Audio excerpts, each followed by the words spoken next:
안녕하세요, 청취자 여러분.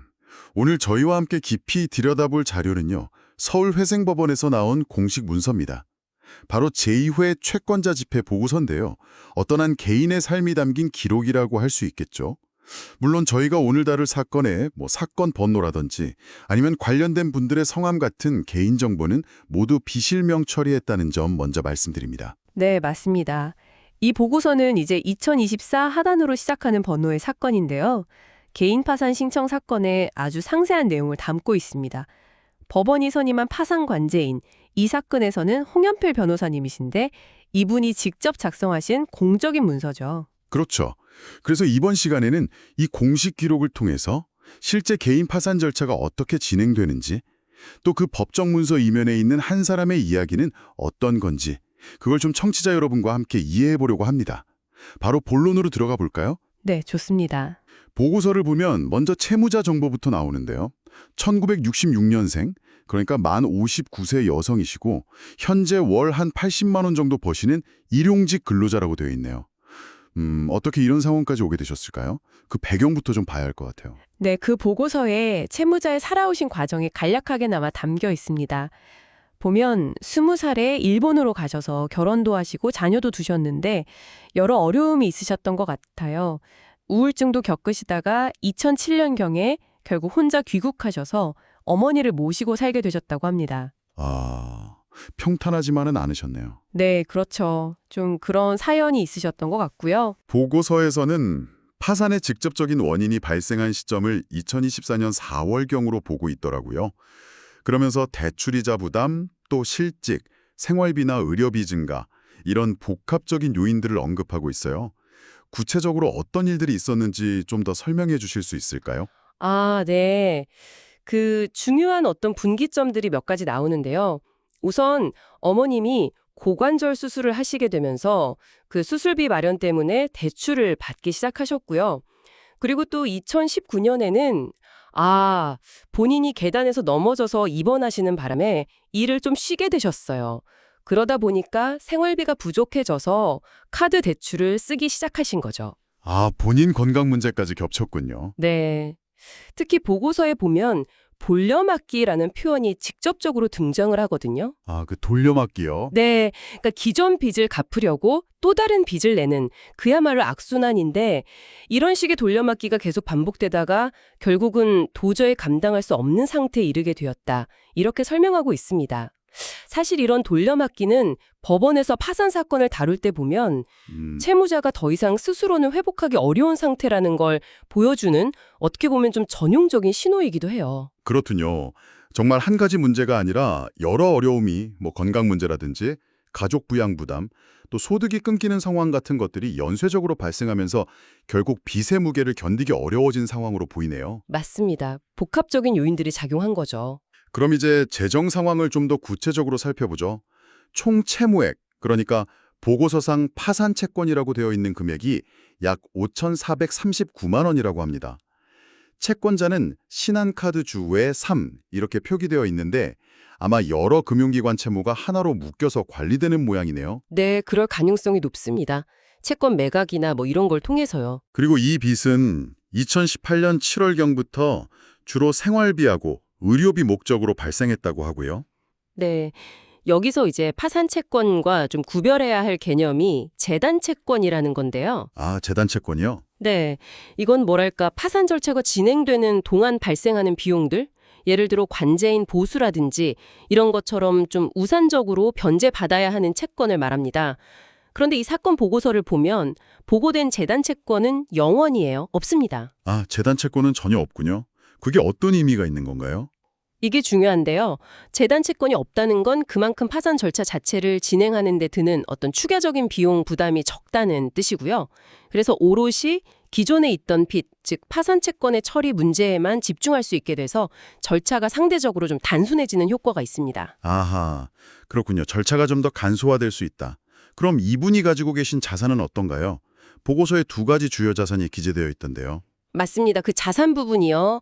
하나는 삼성화재 해상보험의 해지환급금인데 약 111만 원 정도 됩니다. 111만 원이요? 네.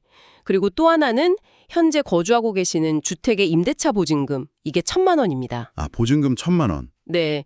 그리고 보고서에 보면 좀 흥미로운 점이 이 두 가지 자산 모두 근로소득으로 형성되었다, 이렇게 명시가 되어 있어요. 아, 본인이 일해서 모은 돈이라는 거군요. 그렇죠.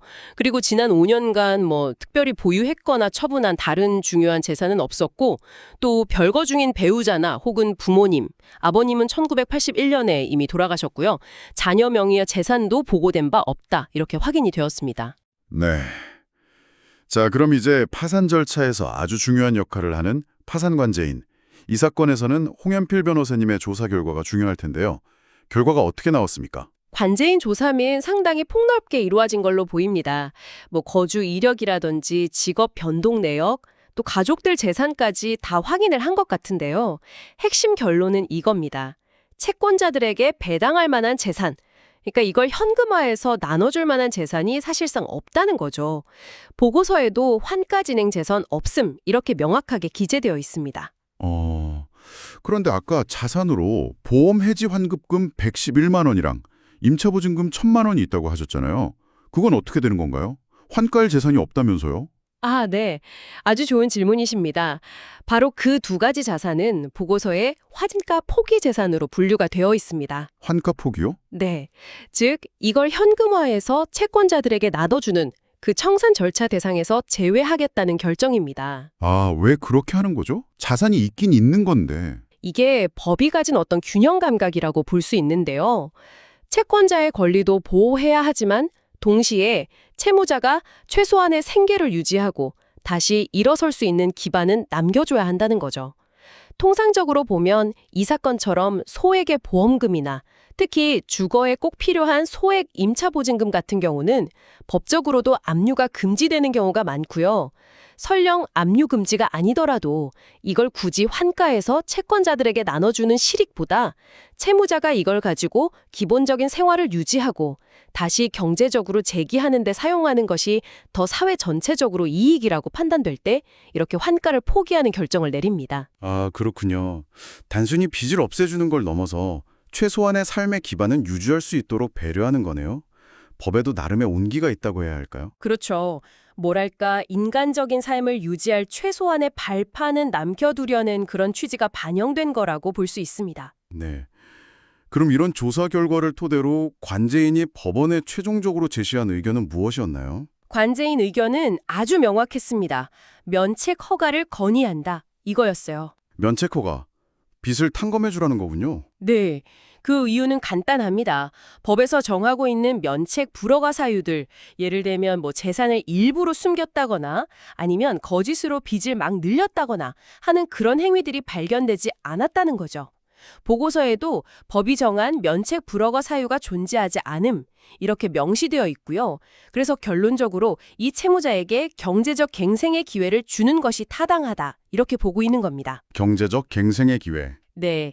그리고 더 나아가서 어차피 채권자들에게 나눠줄 재산도 없으니 이 파산 절차 자체를 그냥 종결하자, 즉 파산 절차 폐지도 함께 건의를 합니다. 아, 면책 허가랑 파산 절차 폐지를 같이 건의했군요. 네, 그렇습니다. 배당할 게 없으면 보통 이렇게 같이 진행이 되죠. 그리고 또 하나 눈에 띄는 점은 채권자 측의 이의 제기가 없었다는 사실이에요. 보고서에 채권자 이의 없음이라고 되어 있네요. 이것도 중요한 부분이죠. 네, 물론입니다.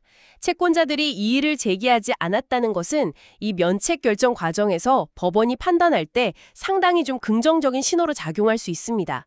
채권자들도 크게 다투지 않는다는 의미니까요. 그렇군요. 자, 그럼 종합을 해보면 오늘 저희가 살펴본 이 보고서는 한 개인이 정말 예기치 못한 여러 삶의 어려움에 부딪히면서 감당하기 어려운 빚을 지게 된 그 과정, 그리고 또 법적인 절차가 그런 상황을 어떻게 평가하고 또 일정한 조건 하에서는 그 빚을 탕감해 줌으로써 새로운 출발을 할 수 있도록 지원하는지 그 과정을 아주 구체적으로 보여주는 사례라고 할 수 있겠네요. 맞습니다.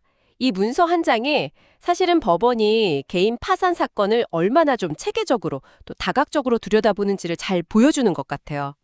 단순히 빚이 얼마냐 이것만 보는 게 아니라 채무자가 처한 딱한 사정, 파탄에 이르게 된 경위의 타당성, 또 현재 남아있는 자산 상태, 그리고 채권자들의 입장, 물론 여기선 이의가 없었지만요. 마지막으로 면책을 해줄 만한 법적인 기준에 부합하는지 이 모든 것들 사이에서 균형을 맞추려는 노력이 담겨 있는 거죠. 그래서 구제가 필요한 상황이라고 판단될 때 제도가 어떻게 작동하는지를 보여주는 좋은 사례라고 생각합니다. 네, 오늘 저희와 함께 이 기록을 접하신 청취자 여러분께서는 이런 질문을 한번 던져보실 수 있을 것 같습니다. 법적인 절차가 모두 끝나고 서류상으로 빚이 없어졌다고 해서 그걸로 다 끝일까? 그 숫자상의 부채 탕감을 넘어선 진정한 의미의 경제적 갱생이란 과연 무엇일까? 그리고 파산 면책 이후에 이 개인이 마주하게 될지도 모르는 어떤 사회적인 시선이나 심리적인 어려움 혹은 또 다른 형태의 지원은 필요하지 않을까?